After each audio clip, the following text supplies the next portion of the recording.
roll with it. All right, hello, welcome back to the Masonic Roundtable in a small bite-sized proportion where we're doing this live in front of a live studio audience. I need you guys as like pep-up music. Like, yeah, go Tampa. I'll put it in post. We'll put it in. Points out. Hey, we almost had a religious war today over that. But again, everything we talk about is open for the public, and we'll be sharing this pretty soon on our YouTube channel and podcast. So with that, keep everything open for the public and on the level. And my name's John Ruark, past master of the Patriot Lodge, number 1957 in Fairfax, Virginia. And we have Juan Sepulveda from Orange Blossom Lodge number 80 in sunny Kissimmee, Florida. Thank you. And the brother behind the Winding Stairs Freemasonry podcast. Excellent. And Robert Johnson's past master of Waukegan Lodge, current sitting secretary at Space Novum Lodge in Libertyville, Illinois. there you go. We were going to have Jason Richards as well joining us today, but he couldn't make it. But he did make it virtually, though. I thought that was kind of cool. We pulled an audible. I mean, what do you guys think of the live Zoom meeting? Yes, yeah. So kudos to the whole tech team for making that work. So we had Jason virtually today. But where are we? What are we doing today? Where is this event? Juan, where are we? Hillsborough Lodge number 25 in semi-sunny Tampa, Florida. And this is the inaugural Masonic Education Symposium. Hopefully we have many, many more of these. It was a great turnout and great participation, so I'm very excited about it. Yeah, so Amit, that's a good question because we assume it's good. What do you guys think? How was the day? Good? Mm-hmm. So there you go. There's some immediate feedback. Worshipful for maybe next year, in the next 10 years, you'll be doing this.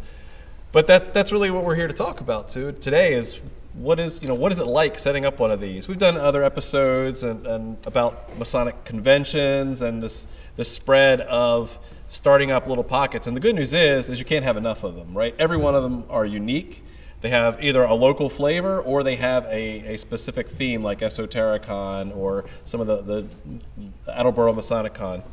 And so, we wanted to share some of our experience about setting up an event, a large event like this, because nothing happens overnight, nothing happens without a lot of extra hands.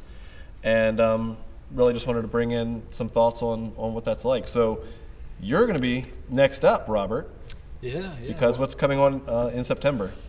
September 18th, 19th, and 20th, we're going to do a 3-day Masonic convention.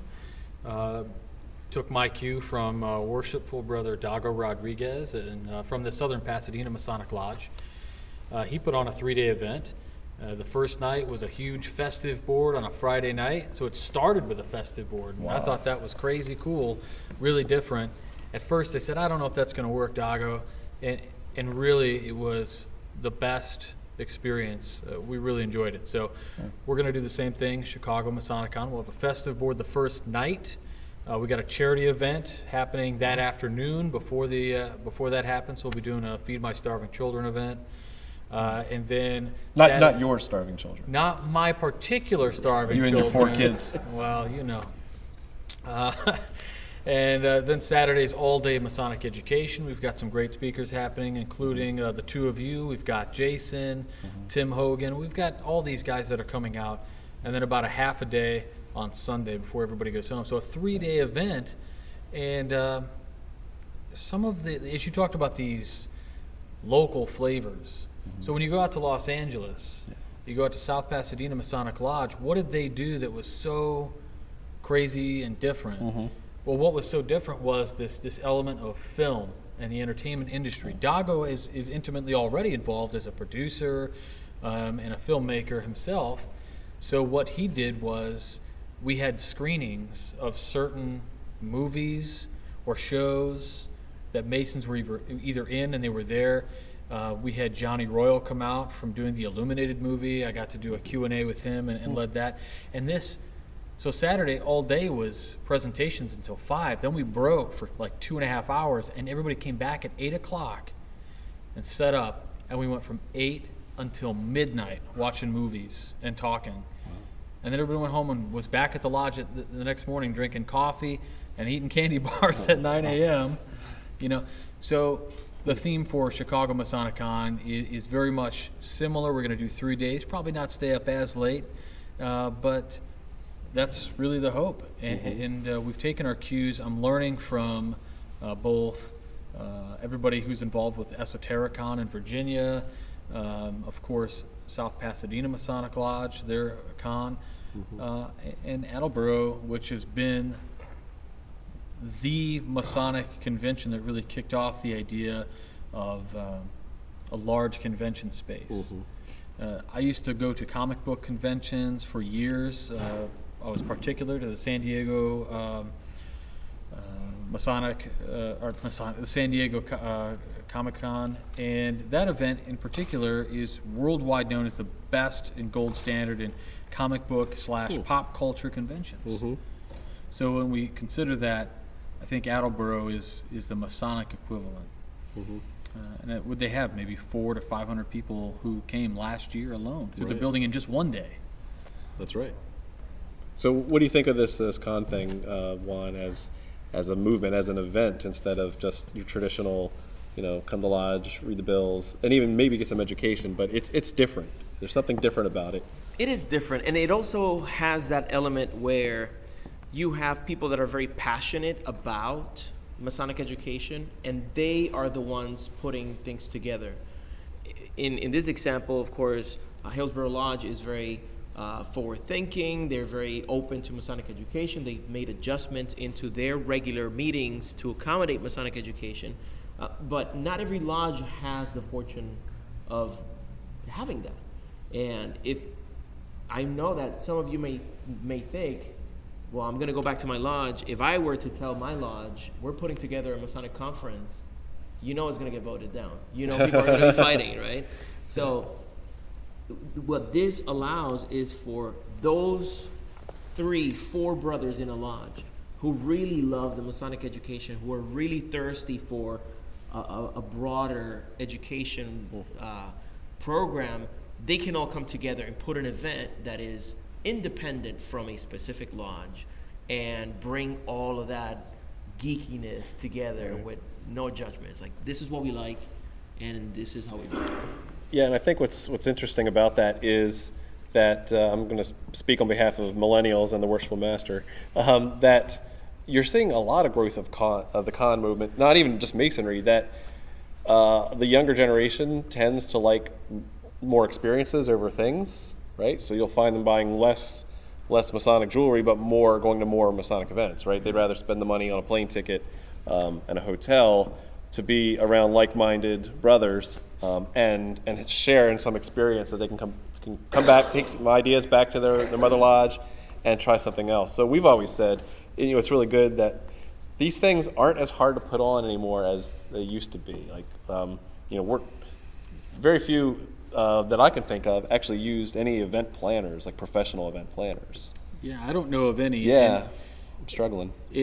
It's really like a lodge takes this on as their duty to, Masonic education, or even if you don't have a lodge, like Chicago, Masonicon Chicago is not sponsored by any lodge. I just asked the temple board if we could use the building, and they said okay, and then I'm just running it through my media LLC. I mean, it's supply and demand. People want it. You have the ability to put it out there, and then you just put it together in the most honest way you can. Right, and that's what I think is fascinating too, is it just takes a couple of brothers with some good ideas to just try it, to just put one together, right? Because for places like this, you already have a great asset. You already have the building, you already have a location to hold an event. Then there's all the logistics that come behind it. I get that.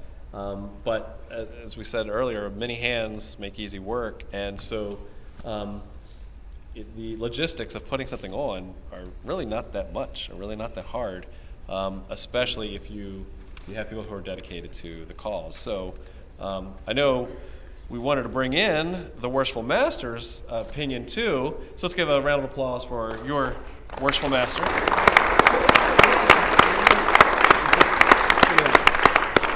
It's like you were waiting in the wings. I was close by. Yeah. So, Worshipful Billy, tell us a little bit about yourself and why you decided to go on this experience, this adventure with your lodge.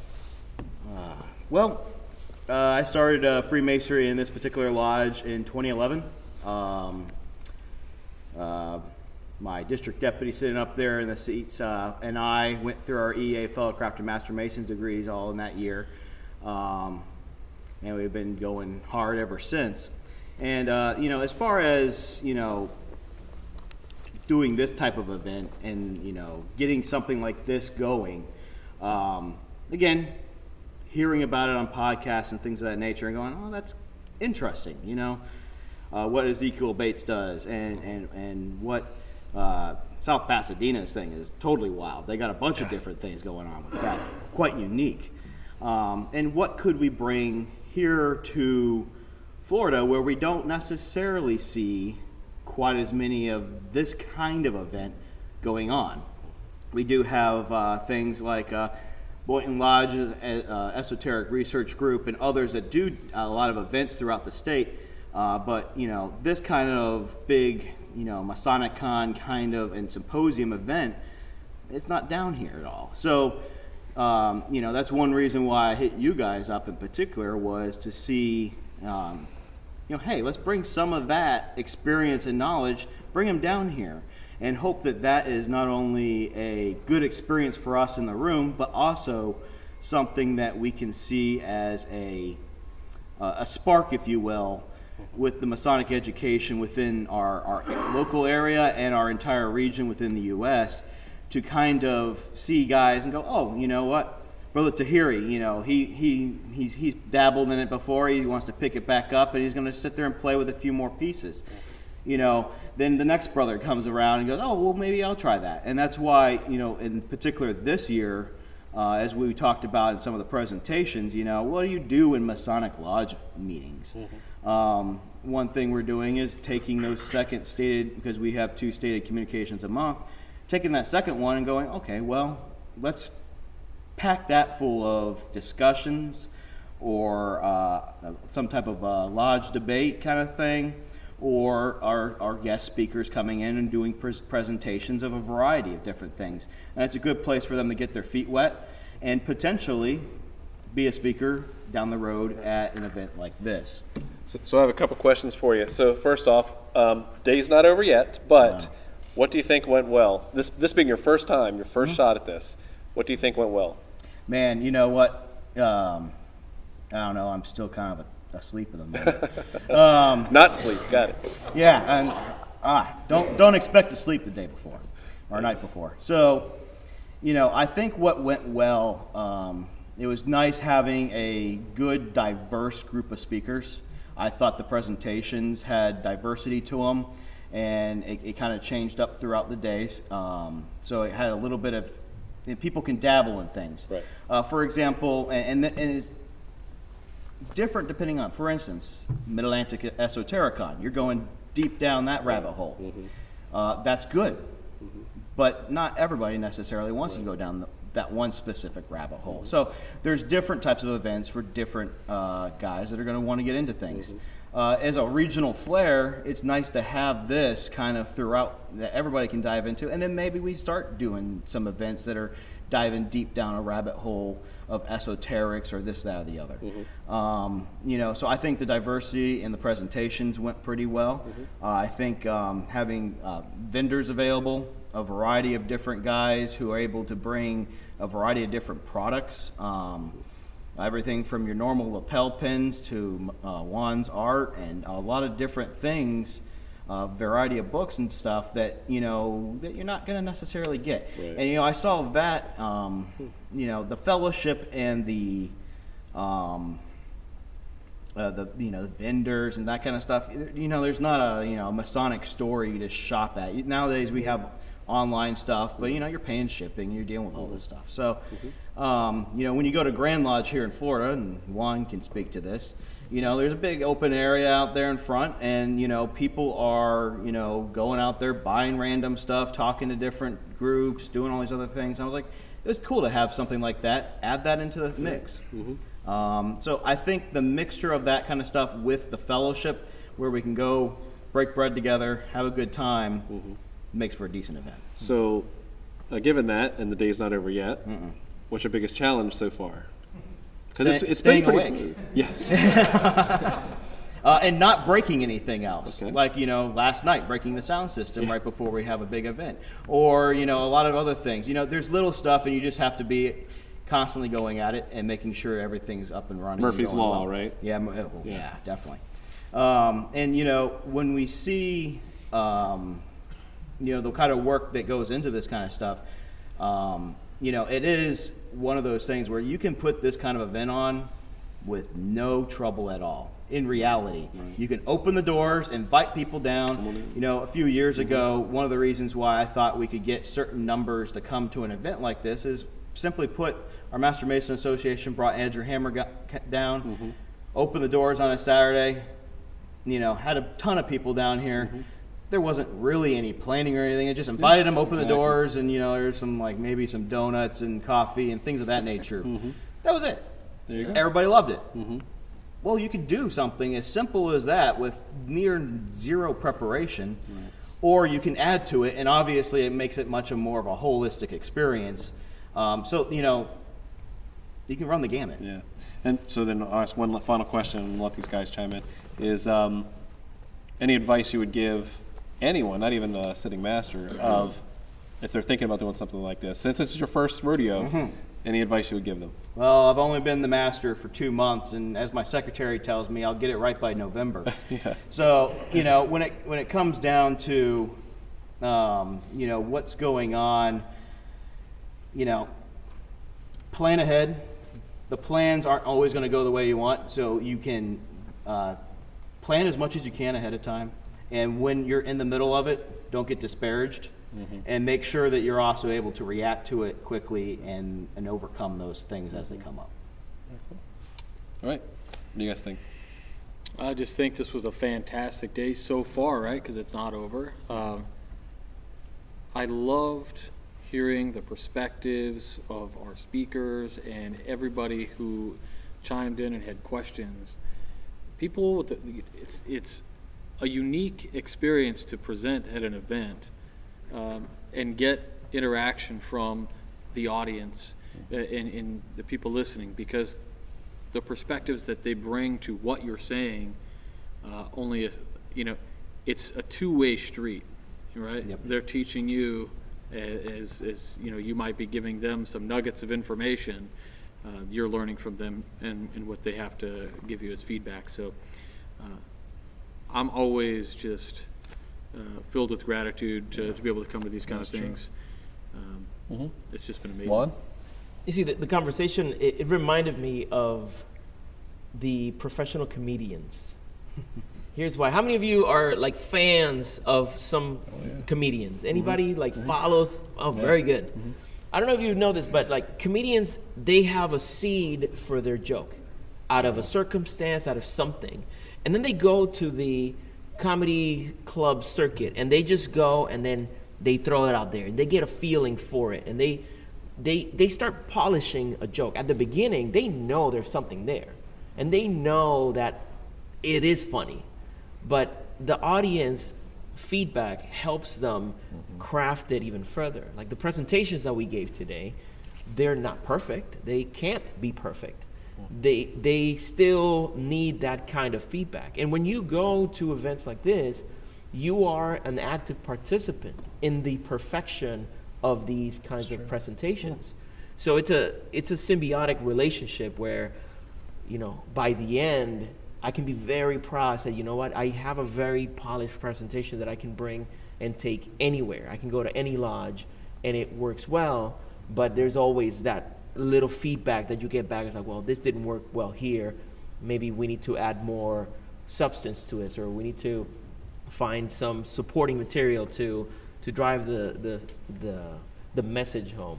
So that's one thing to keep in mind. For the people organizing it, keeping that variety, I appreciate the flexibility that you gave us when it came to topics, and also the flexibility of the dynamic. You have a presentation, then everybody goes out, enough time for them to think about these things, discuss them, go have fun with other brothers in conversation, and come back for some more. How crazy was it, though, that you kept time all day, Yeah, good job. even with breaks after every presentation?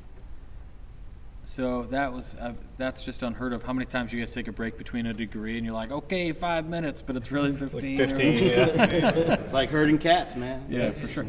So wonderful job all the way around. So we said we'll keep this short, so we'll go around for final thoughts, starting with the Worshipful Master. Well, first of all, I'd just like to thank you guys for coming down, flying down here and having this experience with us and the rest of our speakers.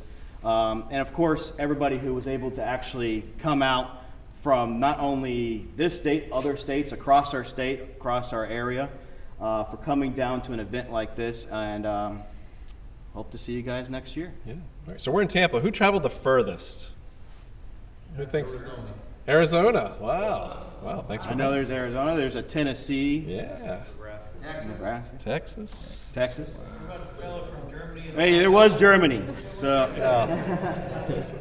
So very cool. Well, thank you, Worshipful. Appreciate you, it. And guys. thank you for hosting such a great event. So, definitely. Robert.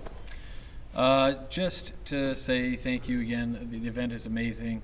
I hope that you get wrangled into doing this maybe a second, third, fourth, fifth year. It's going to happen. And as crazy as it sounds, like I'm a lodge secretary, and we tend to get stuck in that role for a long time. And you'll be the secretary next year. Yeah, and we say, oh, geez, we hate it. Man, as a lodge secretary, I think I can say that while it's work, it's a labor of love, right? And so as somebody who has a lot of work, you have a full year of running a lodge ahead of you, and I want you to just do your best, but don't kill yourself, because we need you to keep pushing forward. Yeah. Don't let Right. that burnout go, right? That's Yeah, right. don't let it happen, and Yeah. however we can inspire you to keep going, to let us know. And I want to thank Nick Harvey for pinch hitting today. Great presentation. Yep, and also Brother Nagy, who gave a wonderful presentation as well. And if you didn't get to see it, but whoever's listening to the show or the podcast didn't get to see Jason's presentation today, just fantastic. I loved that he added some stuff to it. That was Yeah, it great. changes every time, which I again, love to Juan's point, right? These things are always evolving. We're all lifelong learners. He brought in right? geomorphology. I mean, come on, so good. Calm down. It's okay. Oh, It's all okay. right, yeah. All right. I'm excited. Moving to Juan. Yeah. Okay. Yeah, so I'll echo some of that sentiment. Congratulations to Hillsborough Lodge, number 25. For the brothers who travel, and whenever they come around this area, make sure to take some time to come and visit. If it's within a meeting night, that you'll be pleasantly surprised by not just the backdrop, because the lodge is absolutely beautiful, but the people here are as well. It's I felt the love, and we really appreciate you making us part of this event. It has been fantastic. And for the brothers listening and staying in topic with the events, give yourself an opportunity. If you've never gone to one of these kinds of events, find out which one's the closest to you that you can. You don't have an excuse anymore. They're all over the country now. So. And if you don't have one, you guys do it. That's right. Start it. Call us though, because we gave you the idea. And obviously. But that's it. And thank you so much for listening to the Masonic Roundtable. Whence Came You? The Winding Stairs. And if you're ever bored in the car, or you're mowing your lawn and you have a pretty good set of earphones, tune us in. Check us You out. know what podcast is? We insist. It's the future. I swear. Cool. Well, thank you, Juan. I don't have much more to add than that, because this has been a great day. I think the energy level's been pretty high all day. Everyone stayed awake through all the presentations, so that's definitely worth something. But again, it's been a fantastic experience, and we hope that you continue this on and through your lodge for many years to come. With that, thank you all very much for listening, and keep searching for more light.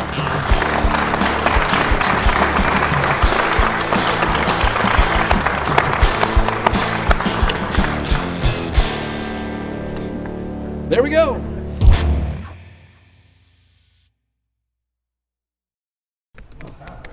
Rectangle? Parallelogram? A perfect ashlar?